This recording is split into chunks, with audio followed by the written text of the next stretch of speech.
नमस्कार दोस्तों। मेरे YouTube परिवार के सभी साथियों का हार्दिक अभिनंदन, हार्दिक आभार और मानस द्विवेदी का मेरा प्रणाम स्वीकार कीजिए दोस्तों। मैं 2 दिनों तक आपसे नहीं मिल सका, इसके लिए मैं आपसे माफ़ी मांगता हूं दोस्तों। लेकिन आज सोमवार के दिन एक बार मैं पुनः आपके सामने हाजिर हूं कुछ खबरों के साथ।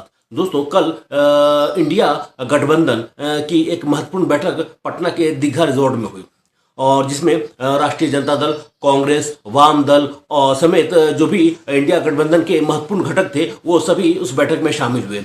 इस बैठक में कई बातों पर निर्णय लिया गया और वाम दल जो है, लेफ्ट पार्टी जो है, वो आगामी 20 मई को बिहार बंद करने का ऐलान किया है और उनके इस ऐलान के बाद इंडिया गठबंधन से जुड़े जितने भी दल थे उन्होंने एकता दिखाते हुए कहा है कि 20 मई को हम लोग भी वामपंथी दलों के द्वारा बुलाए गए बिहार बंद का समर्थन करेंगे। तो 20 मई को बिहार बंद होगा इंडिया गठबंधन की तरफ से। ये पहली खबर हो गई दोस्तों। दूसरी खबर यह है कि पटना जो एयरपोर्ट है उसका नया टर्मिनल बिल्डिंग बन रहा है, वो बेहद ही खूबसूरत है दोस्तों और वो इस समय चर्चा का विषय बना हुआ है पूरे बिहार में। बल्कि आप कहेंगे कि इस नए टर्मिनल बनने के बाद हमारा जो पटना का एयरपोर्ट है वो बेहद ही खूबसूरत हो जाएगा दोस्तों और बेहद ही शानदार नजर आएगा।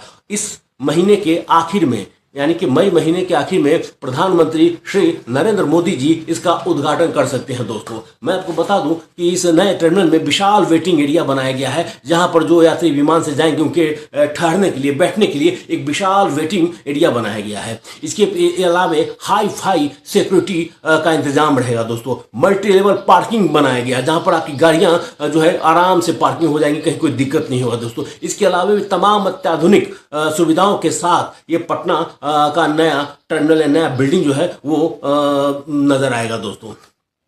वर्तमान में पटना एयरपोर्ट से 35 उड़ाने मतलब हवाई जहाज की होती हैं, लेकिन इस नए टर्मिनल बनने के बाद कम से कम 70 फ्लाइट्स जो है पटना से आ जा सकेंगे दोस्तों। तो इससे मतलब कि बिहार को व्यापार में और टूरिज्म में बढ़ावा मिलेगा दोस्तों और भी कई तरह के लाभ होंगे दोस्तों।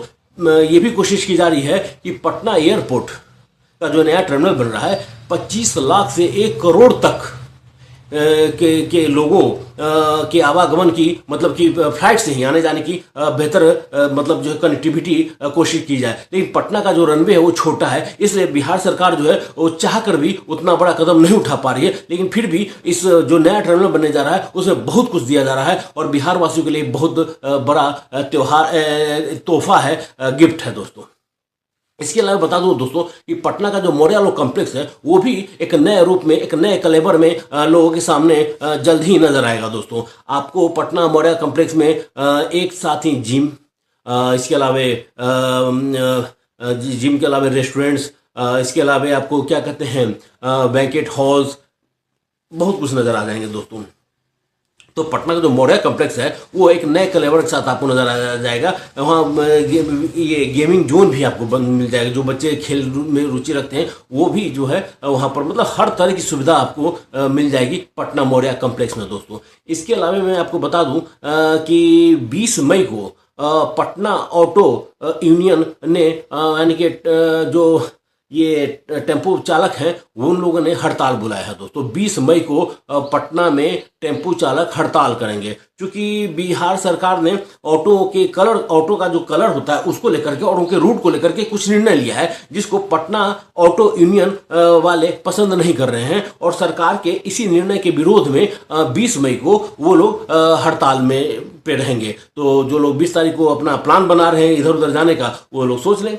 इसके अलावा दोस्तों आपको मैं बता दूं कि अप्रैल महीना जो पिछला महीना गुजरा वो चूंकि उसमें कई दिनों तक बारिश हो गई, बादल घिरे रहे, तो हमें उतना गर्मी का एहसास नहीं हुआ, क्योंकि मतलब मौसम सुहाना रहा कई दिनों तक। लेकिन कुछ दिन ऐसे रहे जब गर्मी बेहताशा थी, धूप खिला हुआ था और पारा 44 डिग्री से ऊपर चला गया था दोस्तों। तो मौसम वैज्ञानिकों ने एक चिंता जताई है कि पटना समेत बिहार के कुछ ऐसे जिले हैं जिनका पारा लगातार बढ़ता चला जा रहा है दोस्तों। लगातार 44 डिग्री सेल्सियस तक गर्मी का एहसास किया गया है अप्रैल के महीने में।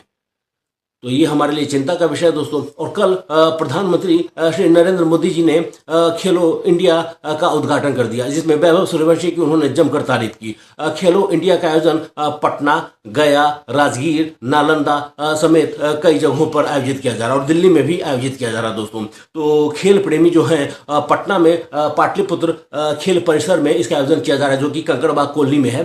तो जो खेल प्रेमी हैं वो वहाँ पर जाएं और देखेंगे कि वहाँ बहुत अच्छा आयोजन किया गया। मैं कल गया था तो वहाँ पर काफ़ी अच्छा आयोजन किया गया है और जाकर एंजॉय करें। इसके अलावा दोस्तों खबरें तो और भी बहुत कुछ है, लेकिन फिलहाल इतना ही। नमस्कार।